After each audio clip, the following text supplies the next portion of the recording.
할렐루야. 잠시 기도하고 하나님의 말씀을 나누길 원합니다. 하나님 우리 아버지 감사합니다.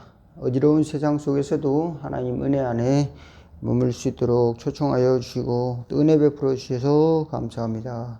늘 주님의 보호 아래, 주님이 돌보심 아래 저희들이 생명이 감춰져 있다는 것을 기억하고 또 낙심하지 않고 믿음으로 승리하는 저희들 될 수 있도록 도와주시옵소서. 세상의 유혹이 많다 할지라도 저희들 주님이 주시는 말씀과 또 주님이 주신 은혜로 승리할 수 있도록 전신갑주를 입는 성도들 될 수 있도록 소망으로 인도하여 주시고 주님의 또 지혜로 인도하여 주시고 또 많은 사람들 주님의 사랑으로 품을 수 있는 또 기도의 마음 더하여 주시고 교회와 이웃을 위해 기도할 수 있는 힘과 당신의 주신 은혜를 또 나눌 수 있는 삶을 살아갈 수 있도록 힘 주옵소서.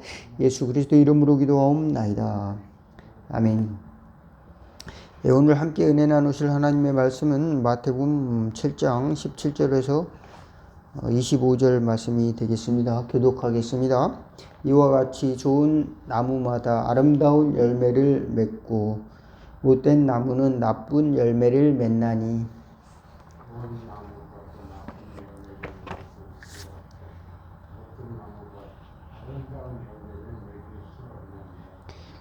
아름다운 열매를 맺지 아니하는 나무마다 찍혀 불에 던져지느니라. 나더러 주여 주여 하는 자마다 다 천국에 들어갈 것이 아니요 다만 하늘에 계신 내 아버지 뜻대로 행하는 자라야 들어가리라. 그 날에 많은 사람이 나더러 이를 때 주여 주여 우리 주의 이름으로 선지자로 노릇하며 주의 이름으로 귀신을 쫓아내며 주의 이름으로 많은 권능을 행하지 아니하였나이다 하리니 23절 그때 내가 그들에게 밝히 말하되 내가 너희를 도무지 알지 못하니 불법을 행하는 자들아 내게서 떠나가라 하리라. 그러므로 그 누구든지 나의 이 말을 듣고 행하는 자는 그 집을 반석 위에 지은 지혜로운 사람 같으니 비가 내리고 장수가 나고 바람이 불어 그 집에 부딪히되 무너지지 아니하나니 이는 주추를 반석 위에 놓은 까닭이요. 나의 이 말을 듣고 행하지 아니하는 자는 그 집을 모래 위에 지은 어리석은 사람 같으니 비가 내리고 장수가 나고 바람이 불어 그 집에 부딪힘에 무너져 그 무너짐이 심하니라. 아멘. 여기까지만 보도록 하겠습니다.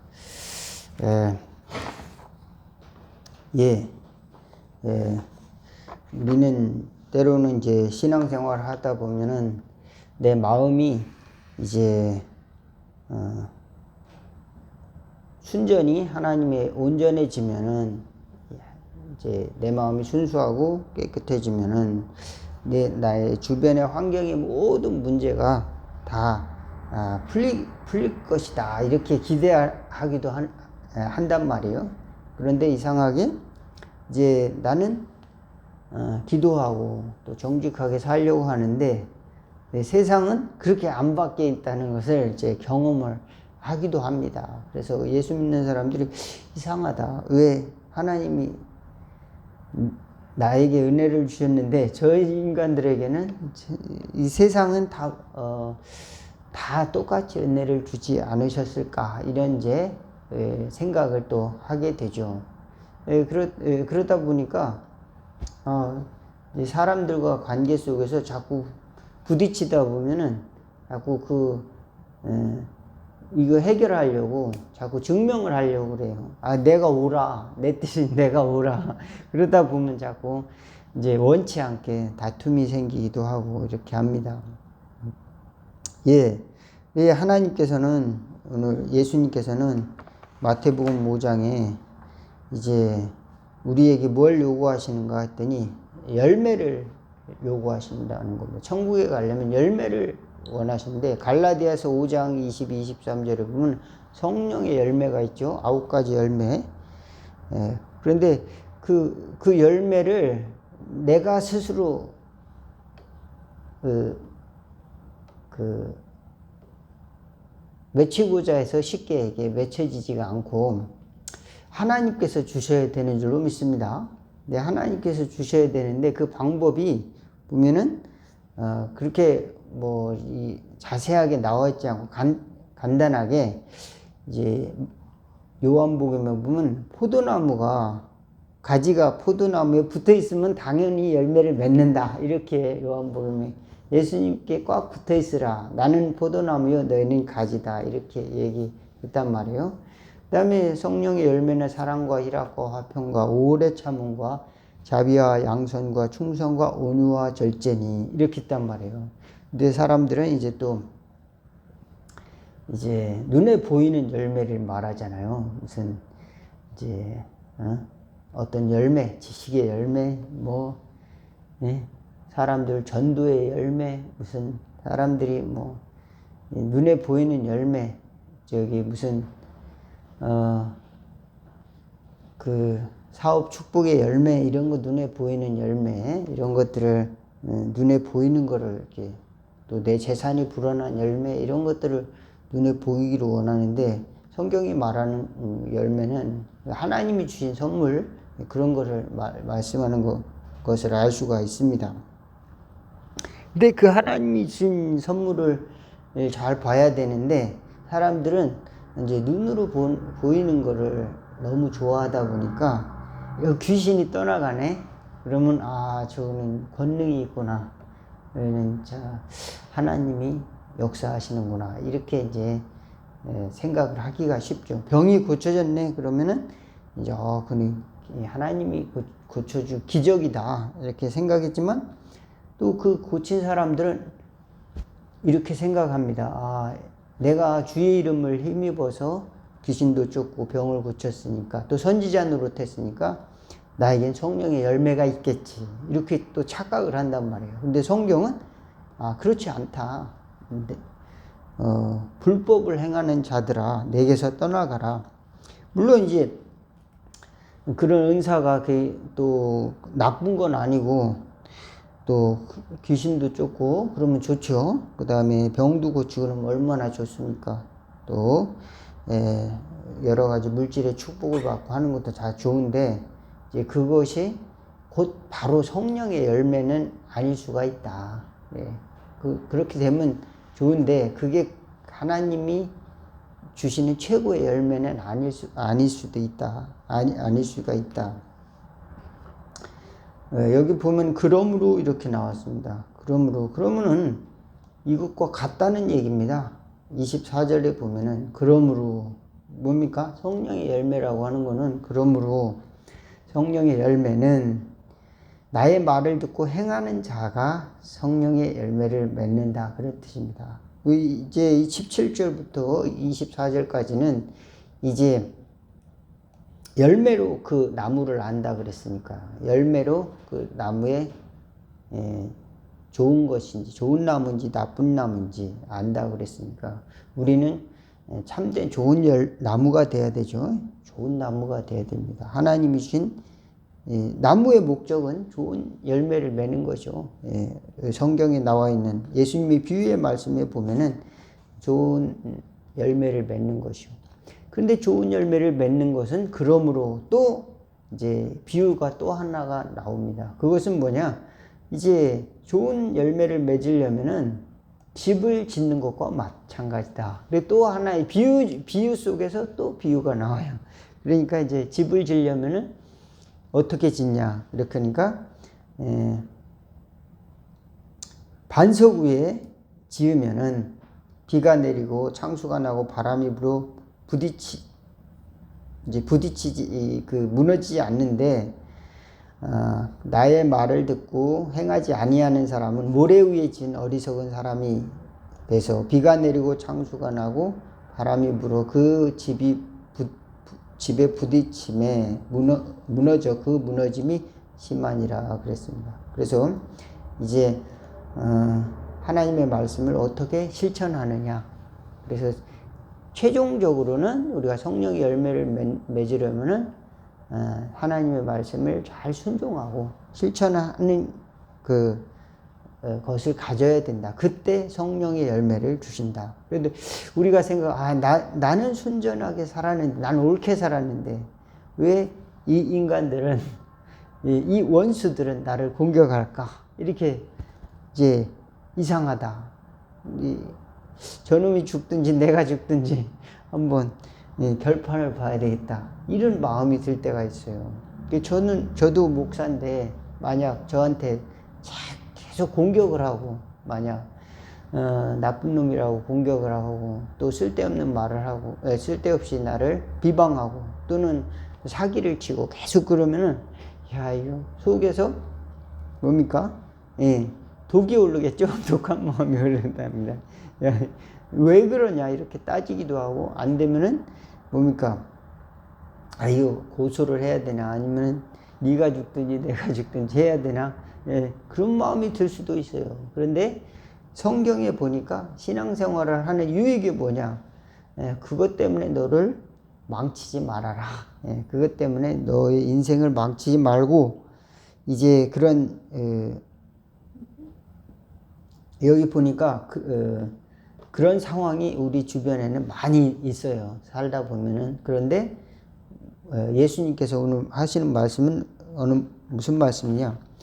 이제 하나님의 말씀을 듣고 순종하라, 이겁니다. 그래서 내가 밉든지 내가 사랑스러워 하든지 간에 주님이 말씀하시는 것이 무엇인가, 그게 기준이라 되는 거예요. 그러니까 나의 감정, 나의 손해 뭐 이런 기준이 아니라 하나님이 말씀이 먼저 기준이 돼야 된다. 이렇게 오늘 말씀을 드리는 겁니다. 그래서 우리가 신앙생활 하면서 이제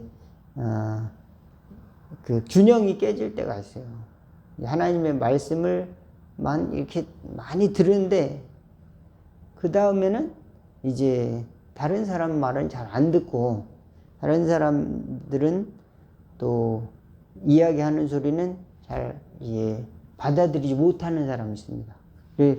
그러니까 하나님의 말씀을 뭘로 들어야 되냐면은 진리로 들어야 됩니다. 진리는 변하지 않거든요. 근데 우리 환경은 또 변해요. 세상 사람들은 변해. 그러니까 변할 수 있다. 그거를 직면할 수 있어야 돼요. 이 좋은 놈일 수도 있고 나쁜 놈일 수도 있고 사기치는 사람일 수도 있고, 또 뭐 도움이 될 수도 있고 안 도움이 될 수도 있고 변할 수도 있단 말이에요. 세상은 그렇지만 변치 않는 건 하나님의 원칙, 규칙, 질서. 하나님의 질서. 우리는 하나님의 질서를 믿어야 돼요. 그래서 아인슈타인은 하나님은 주사위 놀이를 하지 않는다, 뭐 그런 이야기를 했다고 그래요.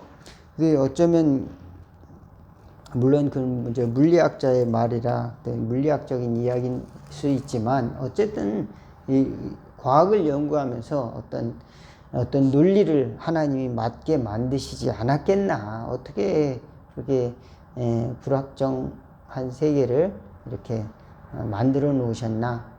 이해가 안 가는 걸 견딜 수가 없었던 것 같아요. 그래서 하여간 그러면서 점점 과학 이제 그 논리도 또 이론도 발전을 하는 것이죠. 그 문명도, 과학 문명이 발전했는데, 우리는 신앙생활하면서 하나님의 원칙의 말씀, 이게 하나님의 말씀 기준, 하나님의 규칙, 하나님의 기준, 하나님의 말씀이 이제 있다. 한 가지 나에게 주신, 그걸 믿어야 됩니다. 하나님이 나에게 말씀하신 것이 있다. 삶의 규칙이 있다. 삶의 질서가 있다. 삶의 진리가 있다.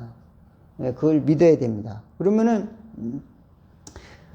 그 다음에 이제 그걸 믿고, 그 다음에는 세상은 변할 수도 있다. 나도 변하잖아요. 저도 변하잖아요. 그러니까 아침에 다르고 저녁에 다르고, 그러니 우리 자신이 스스로에게 절망할 때도 있는데, 때로는 우리 몸도 또 연약하고, 또 점점점 나이가 들어가면서 젊을 때와 같이 않고 이렇게 변하잖아요. 그런 것도 있고, 또 좋았다가 또 안 좋았다가, 또 배불렀다가 배고팠다가, 이게 이제 왔다 갔다 하잖아요.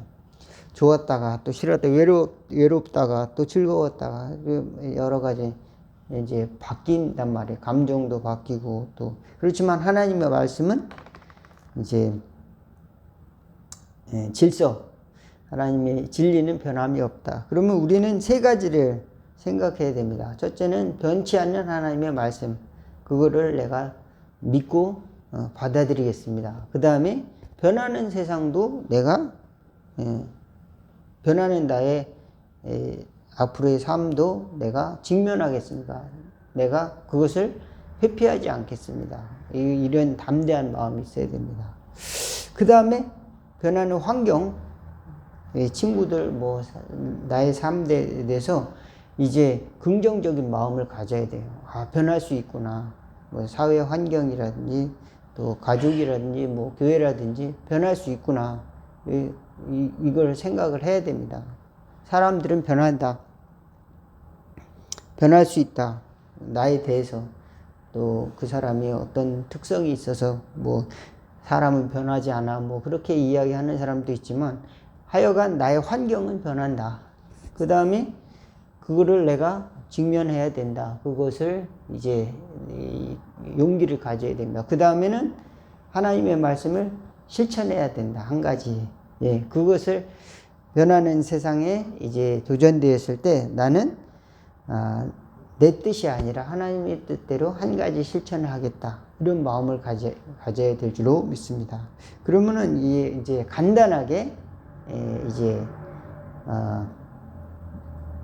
이게 구조를 내가 가져갈 수 있는 거예요. 내가 신앙생활하는 것은 진리의 말씀을 듣고 하나씩 실천해 가는 거구나. 나의 삶 속에 적용해 가는 거구나. 그렇게 해야 되는데 때로는 그렇지 못하고 이제 어떤 위험에 노출되면 그 사람은 말은 잘해. 그러면 그 반대는 그 사람 이제 말만 잘하고 행동은 또 별 볼 일 없다. 이렇게 평가할 수가 있잖아요. 그다음에 우리 스스로도 생각하기를 나의 마음은 좋은 마음을 갖고 있는데 왜 상대는 나에게 악평을 하지? 나한테 나쁜 놈이라고 하지? 이렇게 이야기할 수도 있어요. 그러니까 결과가 나를 증명할 수도 있어요. 결과에 대해서만 평가할 수가 있어요. 나의 마음은 그렇지 않은데.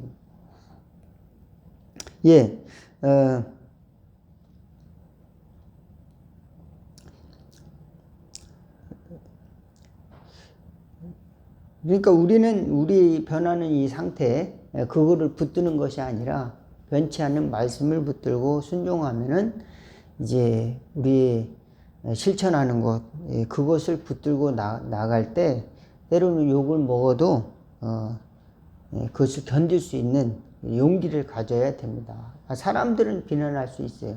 사람들은 평가할 수 있습니다.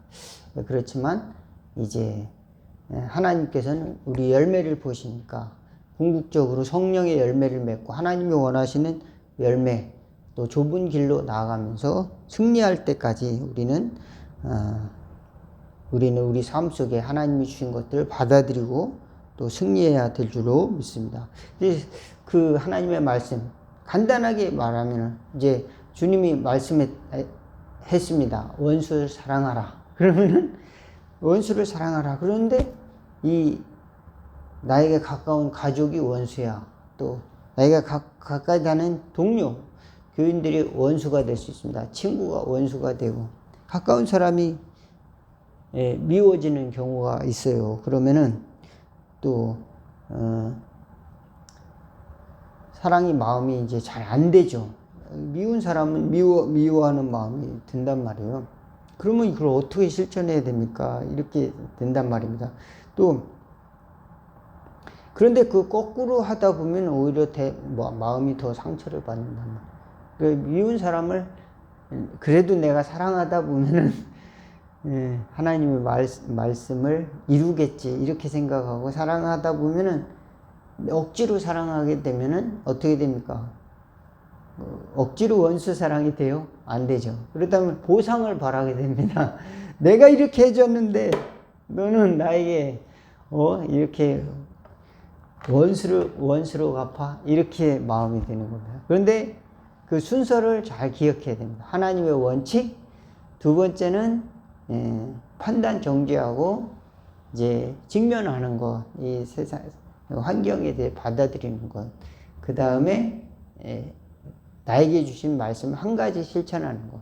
우리가 많이 실천할 수 있지만 보면 우리 자신을 돌아볼 때 많이 그렇게 예수님처럼 사랑을 못 하거든요. 사실 우리가 사랑하는 건 아주 조금입니다. 우리가 사랑하는 건 조금이에요. 미워하지 않으면 다행인 게 많아요. 미워하지 않으면 다행인 건데, 우리는 거꾸로 내가 너를 사랑한다고 막 그러면서, 그런데 왜 결과가 이 모양이야 그러면서 오히려 사랑이라는 이름으로 폭력을 행사하는 사람도 있다. 그러니까 우리가 순서를 잘 가져야 된다는 겁니다. 먼저는 하나님의 말씀이 우리에게 임해서 또 하나님의 말씀을 갖고 그 용기를 가지고 믿음을 가지고 또 우리가 실천하는 거. 그러다 보면은 성령의 열매를 하나님이 주실 텐데, 우리 성령의 열매가 눈앞에 나오지 않는다고 그래가지고 이제 조급해하고 또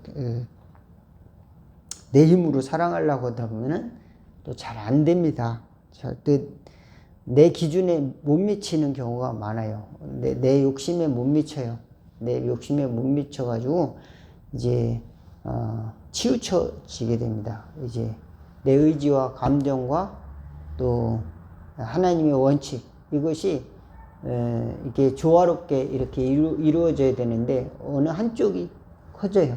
그래서 내 생각이 커지게 되고 내 감정이 커지게 되고 또 내 의지가 너무 앞서게 되고, 그러다 보면 하나님의 원칙 이거에 점점 줄어들고 내 생각이 곧 하나님의 원칙으로 잘못돼 버리는 거예요. 그러니까 아직 원칙이 나에게 정확히 들어오지 않을 때는 성경을 읽는 겁니다. 성경을 어떻게 읽냐? 주여 하나님이 나에게 주신 진리의 말씀을 내가 보게 하옵소서. 그래서 그리고 그것을 듣게 하옵소서. 이렇게 하고 기도를 하고